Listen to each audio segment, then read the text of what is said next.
So this is all of the stuff I bought, which when you look at it, it doesn't seem like that much, but it really is quite a bit of stuff. It was not bought on the same day. It was all bought piecemeal, but it was wonderful. And let's see. There's a bunch of stuff here. I think I take close-up pictures of all of them, so we'll get started. Number one is my t-shirt, which is not in this photo, unfortunately. I had to drape it across my chair so that we could get a picture of so that we could see the picture. I had gone to Gen Con with the following intentions. I wanted, 1, a t-shirt with a dragon on it, 2, a dragon figurine of some sort, 3, a dice bowl or a dice tray or a dice roller. Basically, I had seen them, a couple people at my game store had them, and they got them, I believe, at Gen Con years before. It's this octagonal tray, and it's got a felt bottom, and you roll your dice into it so they don't roll off the table or anything like that. It's really nice. I liked it. I wanted one of those. I wanted to finish up my set of rainbow dice. I had purchased before at my game store in Arizona. They have like a fish bowl or like a candy bowl or something, and it's just filled with random dice. And I had picked through it and grabbed translucent rainbow colored dice from them, and not like all of them were swirls of color. Each was an individual color, but they were the colors of the rainbow. But there were a couple dice I couldn't find, so I wanted to complete the set. What else did I want to get while I was there? I wanted a dice bag, which is the one thing I didn't buy because I couldn't find a really good dice bag while I was there. But, yeah, I wanted a shirt with a dragon on it, so I went to this one guy's booth, and he had a bunch of shirts hanging up. And unfortunately, only like one of them had a dragon, and it wasn't even that good of a dragon. And so I was like, oh, I wanted a dragon shirt, but you only have that one, and I don't like it that much. He's like, well, he said, those are just those. Everything on the table here is different. So he actually had his whole... Normally, when you walk up to a shirt place like that, everything that's hanging up, they have piled in front of them. So you say, oh, I want that one, and then they pull it out of the pile and hand it to you. That's not how this guy worked. He had all of those hanging up, and he had piles of them behind the counter, and then everything that was on his table was completely different. And there were 2 dragon shirts that were cool. One was this orange, it was like fire. It was orange and red. I mean, it was like this color in here, all of this orange and red and yellow. The whole shirt was orange like that. And then there was a dragon and a guy fighting the dragon. Similar, but completely different from this shirt. And I was considering that, and then there was this one where the shirt's kind of like smoke, and then you have the dragon and the knight fighting them on it, and that looks awesome and badass. I bought this one instead, and I'm so happy because when I was walking around the convention later, I literally saw a dozen or so people wearing the other shirt. And I'm like, cool, I didn't get the one that everybody else is wearing. My one problem with this shirt is... It's usually not a problem. I'm tall, and a lot of times when I buy a shirt, it's not made tall. Not tall enough, and so my shirts end too short. Well, this shirt is overly tall. I mean, it goes way down. It's really tall, and constantly, like when I was wearing it at the con, I was like folding the bottom edge kind of in half so that it would sit up a little more. It was longer than I would ever need it to be, which in one, it's kind of good. I'll probably have it hemmed so that it's not a problem. And then this is just a different picture. It's more sideways and closer in to give you detail, but it's a cool shirt. Red dragon, knight with a flaming electric sword going to town. Epic. This is my character Sloth Killer that I played, the one that wore other people's skin. Got to keep his character sheet. The DM made these little standees. I thought at first he had traced the minis, because this looked exactly like my mini. Like he had traced around the mini, then just filled in a little detail. But he just sketched them. But what was cool is this stood up so that he could tell which character we're playing, and all the other people could see what our name was, and which mini was ours. But on the back was like a little bit of detail about your character, so that you would know, what they were doing and why they were there and all kinds of fun stuff. Had a lot of fun with this guy.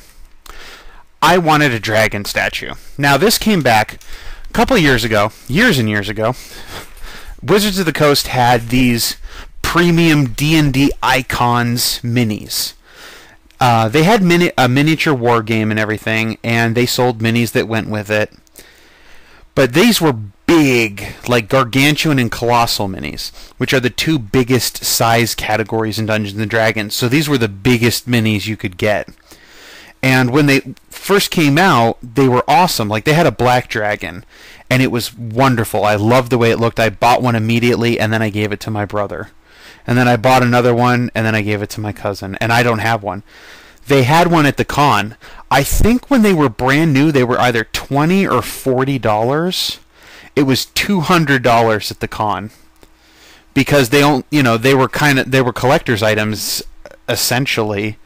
And as soon as they made some, and then they stopped immediately so that they would be collector's items.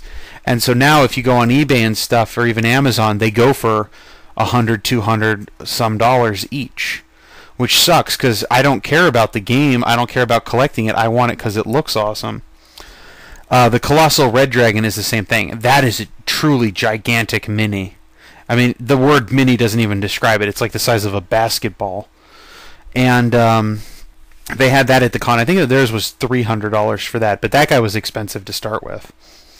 Well, I looked all around and couldn't find a good dragon that I wanted. There were a lot of artists there. There was dragons made out of wood and plaster and metal, and a lot of artsy stuff, but too much of the artsy dragon stuff was Oriental dragons. Like, if I wanted an Oriental dragon, I would have found plenty. Unfortunately, I don't. I like Western style dragons, and they were in short supply. So instead, I bought Cthulhu. This is a blue variant. They made green ones, blue ones. The blue one is apparently rare, because I couldn't find a single picture of it online. And then there was a black one too, which I really wish they had, because it looked awesome. But I figure this guy will work. His tentacles are posable. His wings are slightly posable. They twist a little bit. His arms are posable. His head is posable. It's cool. And this guy's pretty big. And then, boom, close up from the hand. Scary guy. I know that if I put this on the table, everybody in my gaming group is going to crap their pants wondering how they're going to fight it. He's awesome. I put him back in the plastic container. He's up in my closet right now. This I bought for my brother. As I was looking for a dragon mini, I went around to a number of booths. Now, the problem is, these minis, even this one, they're made by Wizards of the Coast, and they were made for a game, a miniature war game. And unfortunately, the game is collectible, which I hate. Other war games like Warhammer or War Machine, they're not collectible. You buy the pieces you want to make your army. They're metal, you assemble them, you paint them, Wizards of the Coast made theirs plastic, pre-painted, both of which are awesome, because plastic minis are very durable and light. They're already put together, they're already painted, wonderful. But then, in order to make money off of it, since they knew people would basically only buy the good ones, they put them into collectible packs. So when you bought a case of these things, you never knew what was going to be in any given box. And that means that certain of these guys, and especially some of the guys that are more rare, they're more powerful, and so they have higher prices. I keep going into this. It really doesn't have anything to do with this particular dog. Just to say that I had found a couple dragon figures from that game that I liked. The thing was, they were priced based on being collectible, game figures. I wasn't paying for a nicely painted little plastic dragon statue, which is what I wanted. I was paying for the game piece that happened to be stronger than other game pieces, so it had to be priced more expensively. It's like buying magic cards. Maybe you just want to buy a particular magic card because the little artwork on it you really like, and so you just want to buy it for that piece of art. You don't give a crap about the card. But since other people do give a crap about the card, you have to pay for it based on whether it's a common, uncommon, rare, mythic rare, foil promo, stuff like that. All those extra things that you really don't care about factor into the price. Well, a couple booths had these dragons, but they were charging $20, $40, $70, $80 for the little dragons. They're nice dragon statues, but there's no way they were worth that much money to me. Well, later on, I went to another place, and they had a bucket full of minis. They had buckets and buckets full of minis. and they had this wolf guy, and my brother loves wolves. There's a better picture with the flash on. And so I got this for him because I think it was a couple bucks to buy this thing. And this isn't a small, tiny little mini like you normally see. This is the guy's base is like 5 inches across, I believe, because it's a huge creature. And there's my dragons that I bought from the same company in their buckets. This green one I got very cheap because the top part of his head is gone. There wasn't one. I just have a tongue and some spikes. This guy I think was like normally $15, and I got it for $4 because the top of the head was broken off.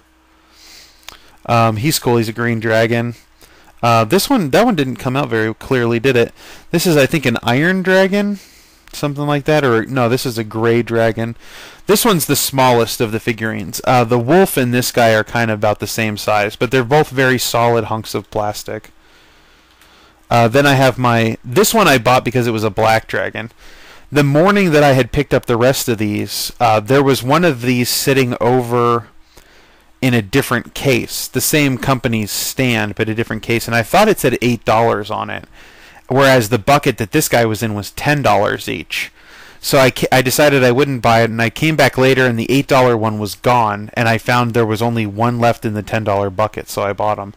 I mostly bought him because he's smaller and uglier than the rest of them, but he's a black dragon, which are my favorite. And you can tell he's a black dragon because of the way the horns come forward with the face. And there's one without the flesh. I kept the one with the flesh because he's so bone white with it, but that's what he looks like in real life. More of a, brownish tint to him. And there's another angle on him. This one was slightly blurry, so I took another one where he wasn't as blurred.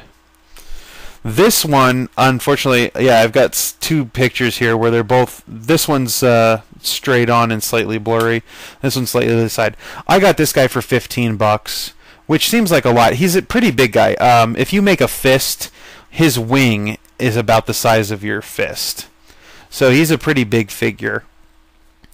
Got him for $15, which wasn't that much. I would have paid, $15 for a little model like this, fully painted and everything. But like at another booth, this exact same dragon was going for like $30 or $40 because he's a stronger figure in the game. So I'm so much happier that I picked him up here. And despite having his wings out like that, he's actually pretty solid. If you held his wings, they don't feel very flexible. They feel very sturdy, like they're not going to bend or break, which is good. These are my rainbow dice. The ones that I purchased while I was there specifically was this orangish D6, this blue D4, and this pinkish D12. I actually didn't have any D12s about a year ago, and then in Living Forgotten Realms I got a vicious longsword. And when you crit with a vicious longsword, you get to roll D12s as extra damage instead of D6s. So I had to buy D12s. And I bought D12s that kind of match a different set of dice I have. But I still didn't have any D12s to go with my rainbow dice, and so I bought it. What I think I want to do is, and what's probably easiest, is to trade out this orange-red D6 for a green D6 so that I can have green. The blue colors are different. The red, this, and this orange are all different colors. Finding a D12 is usually the hardest because these are the dice that are used the least of all. And there's a different picture of it just without the flash on, so they're not as brightly illuminated. And of course you can see that they and these dragons are all sitting on my dice tray, which is 10 inches across, and you roll your dice into it. Of course it's wrapped in plastic, which is how my dice are floating above it at the moment. Okay, so there's that. There's my mega dungeon. This is 100 sheets of paper. Each of them has part of a map, and they all connect together. And on the one side, it has furnishings. There's tables and all kinds of stuff. If you flip it over, it's the exact same picture, but none of the furniture is there. It's just the unfurnished dungeon outline walls. And it was signed by... Oh, did I not get a close-up of that yet? No, I guess I didn't. It's signed by Christopher West, the guy who actually put it together. This is my Monte Cook Arcana Evolved, and it is signed for Eldrick IV. There's the dungeon paper again with the Christopher West signature. This is Citadel of Pain by Louis Agresta and Roan Barton, I guess, are their names. This one's wrapped in plastic, so I still haven't opened it yet. But this is the booklet that details the dungeon inside this. Like the huge dungeon, all of the rooms. And then this, All Stars Take on the Mega Dungeon, is the smaller dungeons where they just take pieces of it and put it together into their own unique dungeons. And that one I had signed by four of the people. There are, of course, four authors and then one artist. And of them, I have everybody but Brian Cortijo's signature. So inside I've got, this is Ed Greenwood, to Eldrick IV, Well Met. This is Stephen Shend, Enjoy. This is Monty Cook again. You can see how close his signature is. And this is Christopher West, Beware, Death Lurks Behind Each Door. When I first bought the packet, like the whole 100 packet, they opened that up and he pulled the sheet out and signed it and put it back in. And then as I was waiting in line, because Monty Cook was going to be the next guy to show up at the booth in a couple minutes, I asked him, Mr. West, can you sign this book so I can have everybody's signature in the same place, please? And he's like, okay, and he signs it. And then the guy behind me is like, He said out loud so that, everybody could hear. He's like, now I must find my own way to trick Mr. West into signing my book. And then Mr. West says, you'll have to use a Jedi mind trick. And then the other guy moves his hand, and then Christopher West says, I want to sign your book. It was cool. Legend of the Five Rings books. These I bought on my first day, I believe, at the con. Maybe my second day. I love Legend of the Five Rings. It is one of my... I've never played the game, which is kind of fun, kind of silly, but I've read all of the 3rd edition books, every one of them. And they are now doing 4th edition. So this other company that was there, not AEG who publishes this, but another company, they were selling off their back stock of 3rd edition for $5. Do you know how much this book costs new? $35. I bought Creatures of Rokugan, Prayers and Treasures, The Vacant Throne, and Legend of the Burning Sands. And this is a $60 book, brand new, I believe. Maybe it's $40, but I think it's closer to $60. I got each of these for $5. And yeah, I've got some reading to do. I love these books. This is the book I got for free, Barry Elminster Deep, by Ed Greenwood, and he signed it to my brother, See Thee in the Realms. Enjoy, Ed Greenwood. I also bought Nuts! There's a game that I bought over Christmas break called Pooh. And I found it at my game store in Arizona, and I saw it, and I'm just like, Pooh. I should probably buy that. And so I bought it. Took it to my cousin's house. It's a game, Pooh is a game about monkeys throwing poo at each other.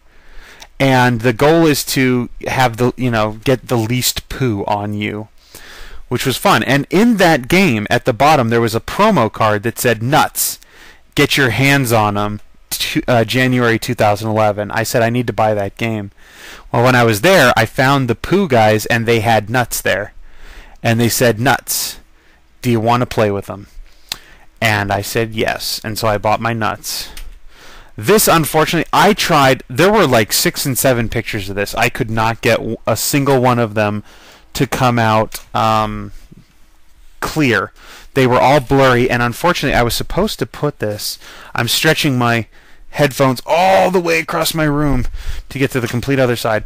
I was supposed to record this with my with the bottle in hand so that I could talk about it. All right, so you can't read this, or maybe you can read some of it. It says, compared to the active ingredient in Advil. And I said, it's nothing like the active ingredient in Advil. Pain reliever, anti-zombie medicine. Take when you need that extra boost. Be sure to share. Don't be a pill hog. Peels. Warning, we have no idea why this shit works. Keep away from Lewis. 150 50 milligram tablets. Then it says 25 milligrams, 5.31. Have no clue what that's supposed to mean. Then you turn it over. It's got the actual drug facts like you find on over-the-counter medication. This red text right here says, take in case of medical emergency, temporary effects only. Drug facts, active ingredient in each peel, P-E-E-L. Mike and Ike's, 1,800 milligrams. Purpose, placebo. Serving per container, 1. That's right, chug the whole damn bottle. Uses: temporarily relieves aches and pain due to the following: zombie hordes, boomer bile, god damn it Bill, friendly fire, toothache, tank, that tank's on fire, you're on fire, chainsaws, mic spam, whoopsies, boo-boos, uh-ohs.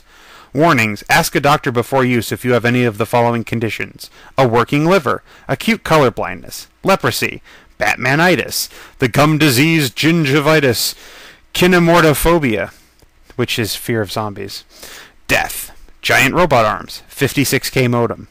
Ask a doctor or pharmacist before use if you are an idiot. Discontinue use if any of the following symptoms occur: vertigo, dry mouth, bleeding gums, numbness in extremities, uncontrollable urge to yell tits, brain swelling, nausea, blurred vision, x-ray vision, the strength of 2 bears, spontaneous combustion, an imbalance of the humors, instant death, cannibalistic tendencies, zombification. Should any additional symptoms occur, notify your local CEDA office. If pregnant, remember to waddle and shoot. Keep out of reach of zombies, because once they grab you, game over, man. In case of overdose, your teammates will smack you for hogging the pills. Directions: survivors 12 and older, chug whole bottle until not dead. Survivors 6 to 12 years, they should be easy to outrun. Survivors under 6 years, who let a baby out here? Seriously, guys, that's just not right. Lewis, god damn it. Product may consist primarily of old Chinese newspapers. Contains less than 3% lead, 4% mercury, and 10% alcohol by volume. Manufactured by Morlock Enterprises, LLC. Subsidiary of Industrial Chemicals International. Prescribed on 1/1/10. It's a wonderful little bottle. It cost like $5, and it literally was. It had like a bottle of a box of Mike and Ike's inside of it, just emptied in there. But it's wonderful, and it's so definitely pharmacy related that I had to buy one. My friend who saw it, they had an outline of Lewis, and if you've played Left 4 Dead, you know who Lewis is. I've never played Left 4 Dead, so I don't know. But there's Lewis there, and he's like, I need peels! And then beneath him was a whole basket full of these. It was awesome. This was when you went to the Neverwinter booth and you played the game. These were the characters that you could be, and it came with a lanyard, and you would stick... You can see the lanyard up here at top. And you would hang this around your neck, and that would determine who you were. I was Fallon when I played, and we had actually specifically engineered it so that we would get all killed. They had basically put it together, and we were even asking the guy, it's like, how often do people get, is there a TPK? And the guy's like, we put these together, you can, you're lucky if one person dies, ever in the history of playing this game. There's no way you guys can, that everybody's going to die off, which is known as a TPK, which you probably know from video games. I don't need to speak like role-playing games are completely unknown. Well, we made it so that we all died, because that's just how we roll. But while I was standing there waiting for my turn, I grabbed these other two real quick too. There were like 8 characters, and some of the stacks were really low, so I didn't want to grab those. But like Oldane was a really big stack, and Lyriel was a big stack, so I grabbed them. In the bag that you get when you go get your badge at Gen Con, you can also go get a bag, and it's got like the program in it.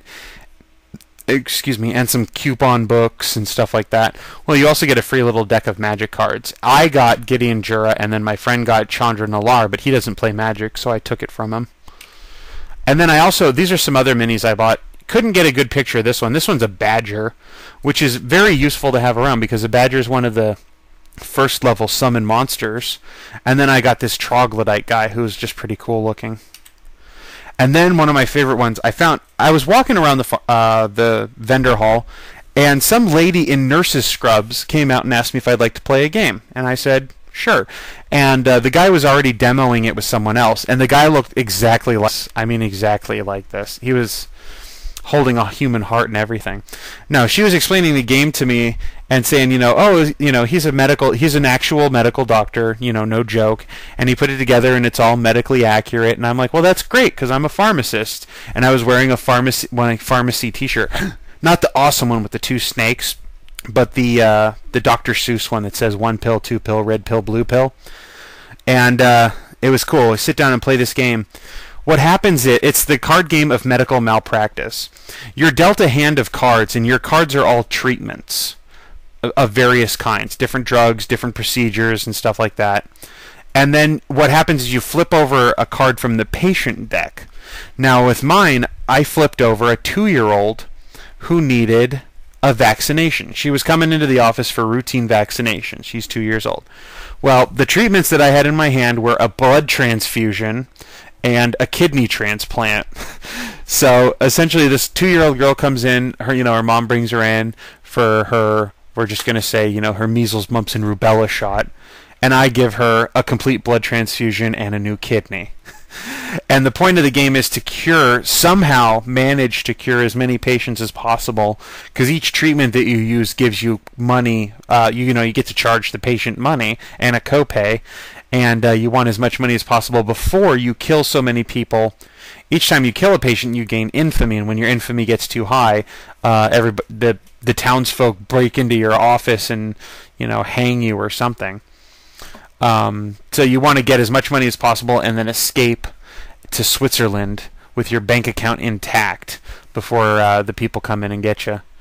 There was a promo card. It was just on a table, free, take one, and this is Jean-Luc Picard. It is my Jean-Luc Picard. Yes, terrible, terrible pun. But apparently they're bringing out another new Star Trek card game, which I might check out.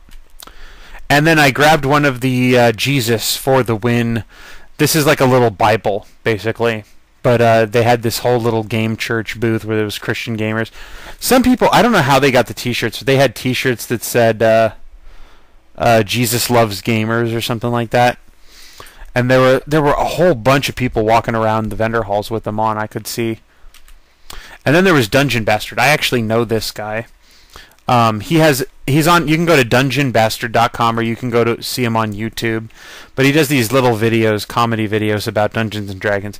If you don't play Dungeons and Dragons, they might not be that funny. Well, the earlier ones, the one he just put out today, they started adding these little running commentaries in the bottom right corner, which are funny all on their own.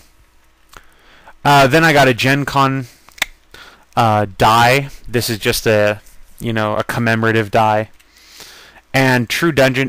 There's a True Dungeon. It's an actual, they build a dungeon out of, I'm gonna just say, cubicle walls and everything, and you go in with you and your friends as a party, and you get these coins, and at various places throughout the con, and you can buy the coins too, and you trade them in at the True Dungeon, and you get what they say. So like here, I would actually get a wooden oar, and maybe at some point in the dungeon, I need a wooden oar to get across something. Like maybe there's a boat, and if I have the wooden oar, then the boat moves to the other side, and we get to continue.